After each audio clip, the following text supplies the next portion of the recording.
Hi dear Virgos, welcome to my YouTube channel, and in this video I'm going to talk about the transits for the month of December. The last month of 2023 should be relatively peaceful because we don't have any eclipses this month, and it's been a month and a half since the last eclipse, so that means like the dust has settled by now. And the next eclipse is next March in 2024, so we have like 5 months of stability until then. And what was I gonna say? But December still has its own challenges, and that challenge is Mercury retrograde. Mercury retrograde is a time when, like we forget things, we get lost a lot, apps are down, like some of the apps can be down, and our phones malfunction, or like computers malfunction, all those things like communication breakdowns, misunderstandings. Like this is the time when you forget your document, or when you, I don't know, send the email to the wrong recipient and accidentally like include them in the email when you were not supposed to, or when you forget some important attachment. So and all those things are Mercury retrograde associated. And also try not to sign a contract in December, because Mercury will be, like, let's say on vacation all December. Like it's not going to do its job properly in December. So try not to sign contracts, because contracts are ruled by Mercury. And when you do, I mean, life happens, sometimes we have to do things, we cannot postpone them. And so if you do have to sign it in December, please keep in mind that the terms of the contract might change along the way, or you might not finish that contract, so to speak. Like let's say you have to work for 5 years, but instead like after 2 years you quit, or like go to another company. So that might happen, okay? Or if you lease an apartment for a year, then you find someone and now you want to move in with them. So like after 5 months you are leaving that apartment, you are not finishing your 1 year contract. So these things might happen. And what else? So did I mention about the Christmas gift? So if you are thinking of buying a Christmas gift, like an electronics as a gift, try to do it like as soon as possible in November. But sometimes we have to wait for a paycheck, and so if you have to buy it in December, please keep in mind that it might malfunction, so you keep the receipt, okay? And what else? Make sure there is a way for you to exchange it or return it later, just in case.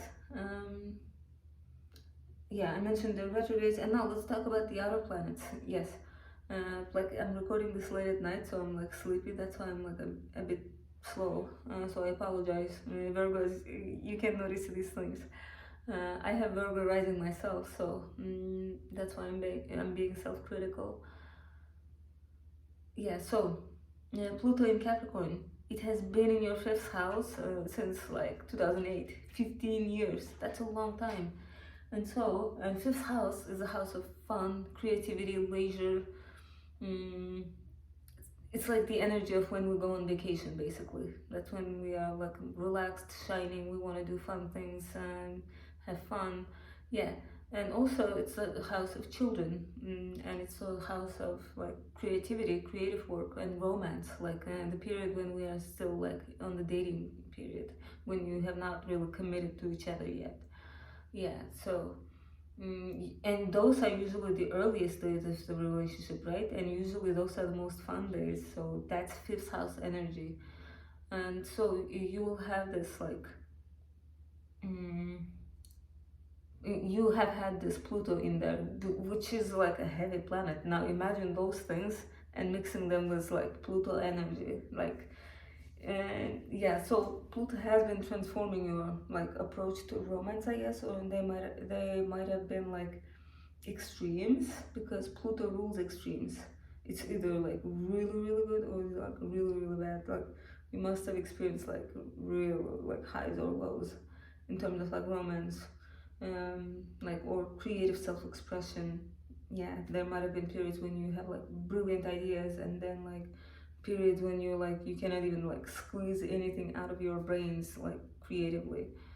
Yeah, but Pluto has been. And another thing is, since Pluto is an outer planet, like it's very very far away from the sun, it's like the furthest.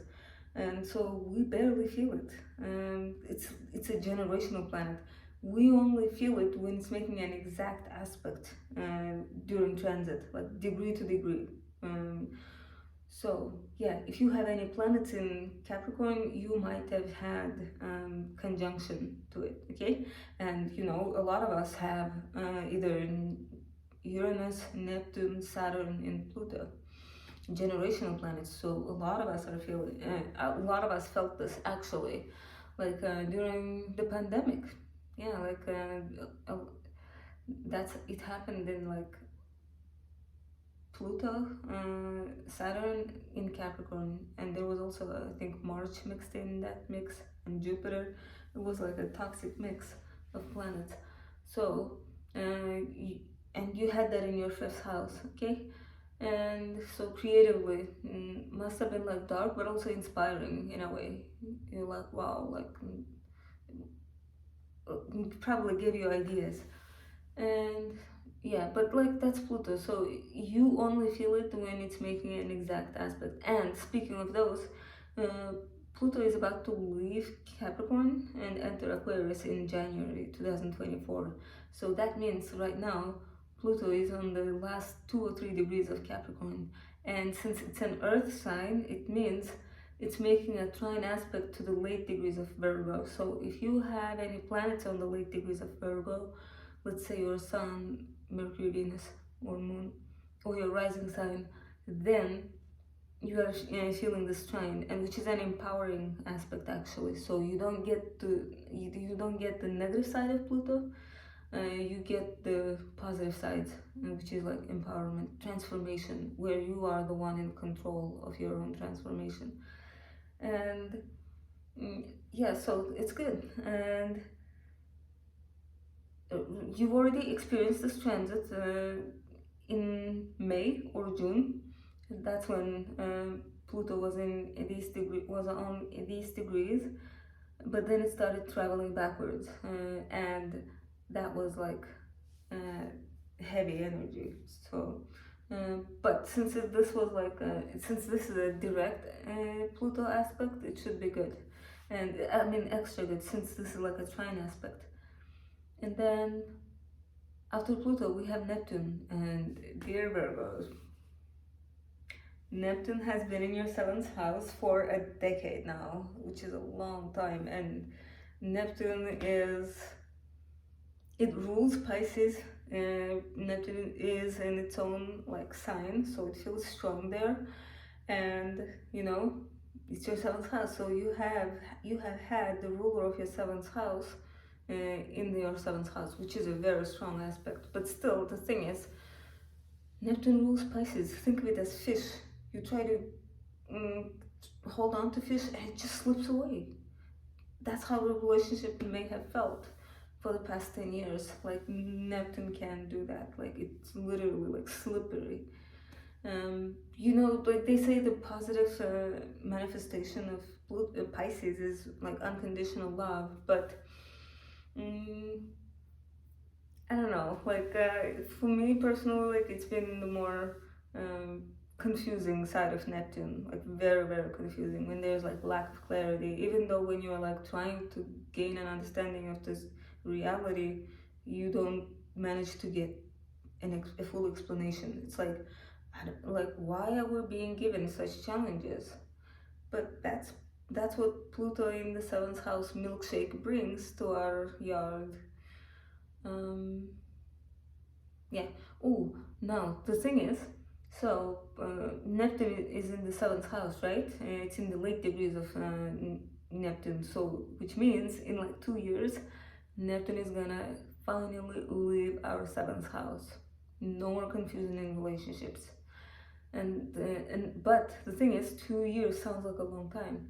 Right now, we have Saturn on the 0th degree of Pisces. It has just finished retrograding in Pisces, and so now it's gonna start moving direct in that sign, which is our seventh house.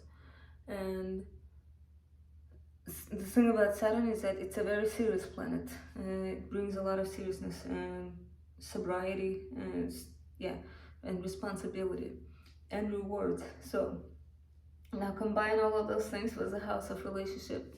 Yes, usually when Saturn is moving through our seventh house, that's when we commit to our long-term partners, because Saturn gives us people who are willing to commit.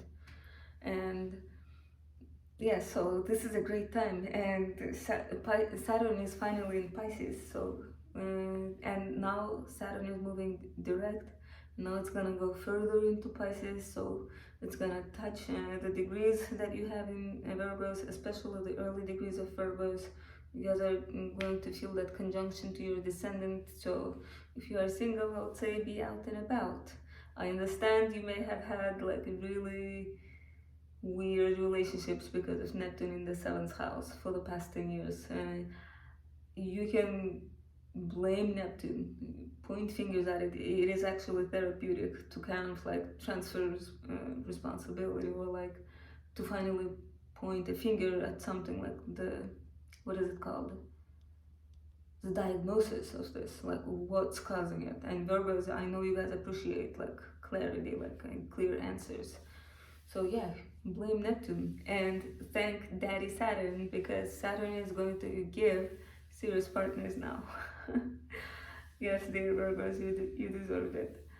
And so I've talked about Neptune, right? And now let's talk about Uranus in the ninth house. Uranus has been in your ninth house for the past 5 years. It entered in early 2019, and yeah, it's been in your ninth house, like giving surprises in your areas of higher education.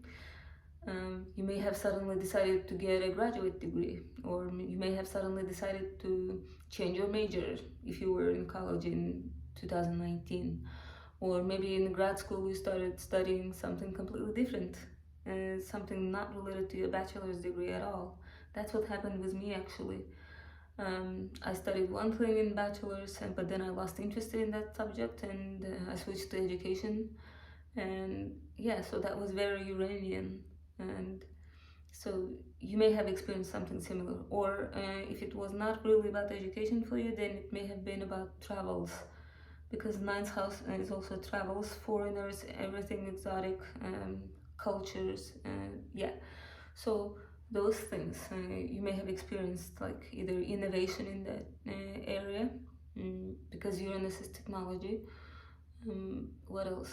Traveling to unusual places, or like traveling suddenly, okay? Maybe visiting places you never even thought of visiting. That can be Uranus.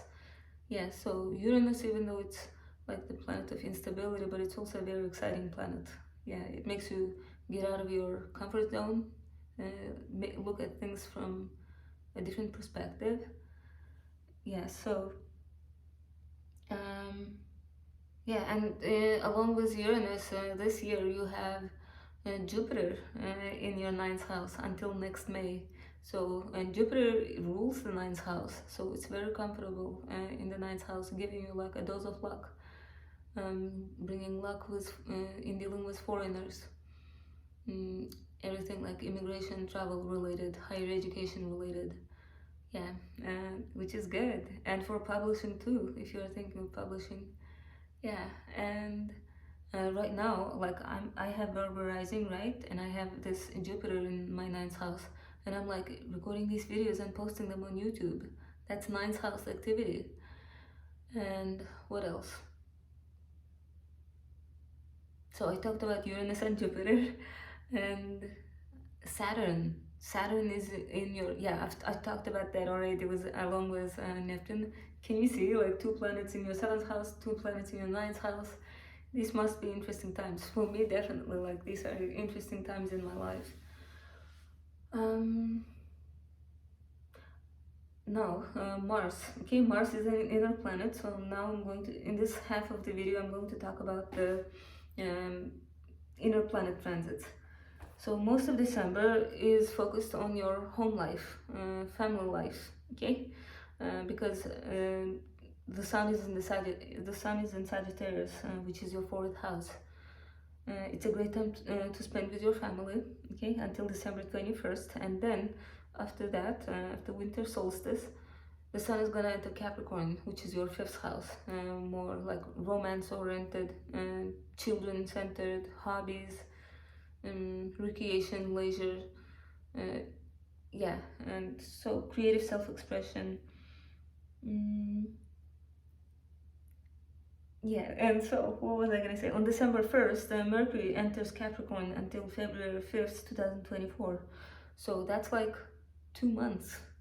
Um, Mercury usually spends only barely like 3 weeks, only 18 days in a sign. It sprints through signs, but this time it's spending almost like 2 years.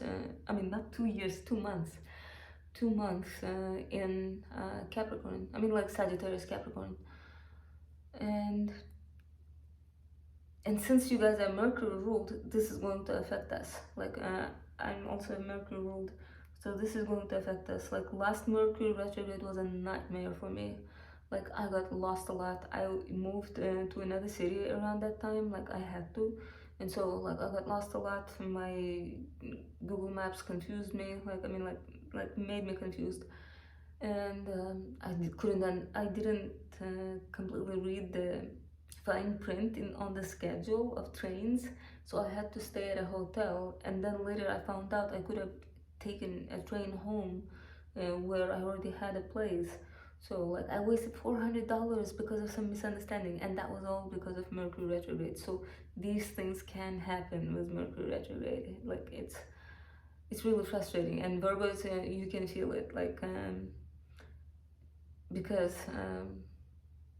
you are Mercury ruled, and this one will start in your fifth house, which is the house of creativity, hobbies, leisure, as I mentioned. So something along those, you will have to review, reassess. It's like an opportunity to go back and fix something, and then go forward again. Have you seen those music videos where it's like they pause the time and they pause the reality and they kind of like go back to where they messed up and they fix it, and then that's how they move on. Like that's basically Mercury retrograde. So it's not completely like bad. Yes, there will be delays or frustrations, so don't actually feel bad, because it's actually for good, because it's giving you an opportunity to make you think maybe like you don't really need that, or maybe there is something even better waiting for you. So that's Mercury retrograde stuff. And if you are aware of all the tricks that Mercury is going to pull, I think it's easier to deal with the frustrations that Mercury retrograde causes. And we Virgos like efficiency, so yeah. Next, so Mercury is going to be retrograde from December 12th, 13th until January 1st. But still, when we enter December, it's already going to be in the shadow zone. Shadow zone is like the zone to which Mercury will come back, like walk over again. So these are the things that you will be reviewing later, so to speak. Yeah, you will enter December like that. Next, on December 3rd, we have Venus in Libra making a square to Pluto in Capricorn. Think of it like this way. Venus is finances and Pluto is also finances, and when they make like an aspect like this, 90-degree square, imagine like energies traveling and then like boom. So obvious misunderstanding or like clash of ideas, like I want to do it this way and they're like no, like this way. And Pluto is also like power, so maybe like some power stuff, power struggle over finances. But don't worry, I mean I'm making it sound like kind of scary, but this is a very minor transit. Like it's gonna be active for like 3 days maximum. So yeah, or another interpretation can be Venus is love and Pluto is like transformation, like volcanic energy, intense feelings. So like all the frustrations kind of erupting like a volcano. So yeah, so if there's like anything that you have been ignoring, postponing, now it will be like the time to be like, okay, let's have the talk. But don't worry, this is not something that's going to end your relationship. It's just something where you will be like releasing pressure, I guess. Um, and then we have new moon on December 12th, okay, and the 20th degree of Sagittarius. So you can start expecting news, decisions, announcements 4 days before this new moon. So that means like around December 9th, starting from December 8th until December 12th, and 4 days after the 12th, so until like 16th. That's like this 8-day period when you can be receiving news, announcements, decisions, like important moves, be it like changing work, meeting important people, yeah, or receiving opportunities. And this one will happen in your fourth house. Fourth house is a place where we live at, the people we live at with, and also it represents one of our parents, because the fourth and 10th houses represent our parents. So maybe something new in one of your parents' lives, or maybe something new about your apartment, or maybe this is like the time when you move to a new place. It's also possible, or like when you decide to like move. Yeah, and especially those of you who were born around the 20th degree of Virgo are going to feel it, because it's going to make a square to your sun. Or if you have your rising sign around the 20th degree of Virgo, then you're going to feel this square aspect from the new moon. But new moons are generally favorable, so well, after this, one day after this new moon, Mercury will station retrograde on the 8th degree of Capricorn. It will be retrograde until January 1st. And I think I've already explained what's going to happen during Mercury retrograde. And on December 21st, winter solstice, the longest night of the year, that's when the sun enters Capricorn, your 5th house. I mean, we get this every year, but this time we have this Mercury retrograde in Capricorn as well. But on December 23rd, Mercury is going to re-enter Sagittarius. So from creative stuff to home stuff, like family stuff, going back and redoing something. Maybe some question that needed to be asked or something. Yeah. And after that, one day after the Christmas, on December 26th, we have a full moon in Cancer, on the 4th degree of Cancer. And that is your 11th house, house of friendships, networking, like like-minded people, groups like that. And what was I going to say? So, and full moons are combinations, illuminations, like achievement, clarity. Those things are full moon related themes. And so since this is in your 11th house, so maybe some achievement in your friend's life, a friend maybe having a major like time in their lives, like I don't know, getting married or getting a major promotion or moving, I don't know, getting a new car, so something like that. And yeah, so full moons are like that. And on the same day and so the thing about the full moon is that people tend to be emotional around full moons, so be patient with yourself and with others. And its energy is effective 4 days before and after the full moon. So, and like starting from December 22nd until like New Year, yeah, it will be like emotional time. So Christmas might be an emotional time. And Chiron stations direct on the same day as this full moon on the 15th degree of Aries, so in your 8th house. So Chiron is a wounded healer, so when it moves direct, it kind of brings healing. Even though you might not notice it, it might not be that obvious, but still. And on December 29th, Venus enters Sagittarius until January 23rd, 2024. So think of it like Venus was in like the deep, secretive waters of Scorpio, where she had to face her psychological fears and stuff, like, which is not really what Venus likes to do. And now she's free, and so she's in the mood to be like, finally I can do what I want. And so that's why In Sagittarius, Venus likes partying, traveling, adventures, meeting new people, like in all sorts of people, because Venus emerges transformed. And so, yeah, so that's how the mood will feel, like in general. And this Venus will enter your fourth house at the end of the year. So this would be a great time to spend time with family. Very harmonious energy by Venus, like from Venus.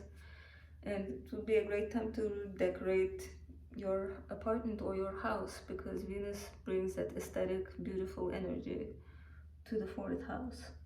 And finally, on December 30th, Jupiter stations direct, bringing optimism on the fifth degree of Taurus. Yeah, and so that is your ninth house, so that's like double dose of Jupiter. So, and it brings optimism, so that's great. And all ninth house matters will start moving forward. So, mm, I hope you guys liked this video, and if you did, please like and subscribe. And I'll see you guys in my January videos. Bye.